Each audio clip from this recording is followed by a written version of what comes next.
महादेव कहले जदि प्रकृति में शांति प्राप्त कर इच्छा अच्छी गुरु वैष्णव चरण में अनुगत भजन करवा ताहले आम मान जीवन धन्य हो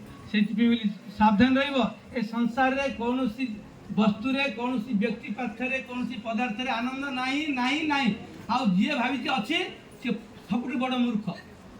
के भावीदबनी आनंद कौन अच्छी भगवान एत बोका नुहति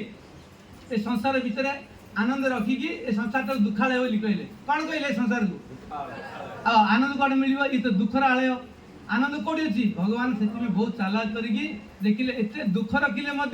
मायार मोहित किए दुखरे पड़ी सड़ुंट मुझे आनंद रखिए तो बिल्कुल मत किए पचारे से कौटी आनंद रखी ना आनंद कौट रखिले पाद पद्म जी आनंद पाइबा चाहिए जी सुख पाइबा चाहिए जी शांति पाइबा चाहिए तीन टाइम जिन भगवान कौट रखी पाद पद्म रखी जी स्मरण कर आनंद पाए हरे।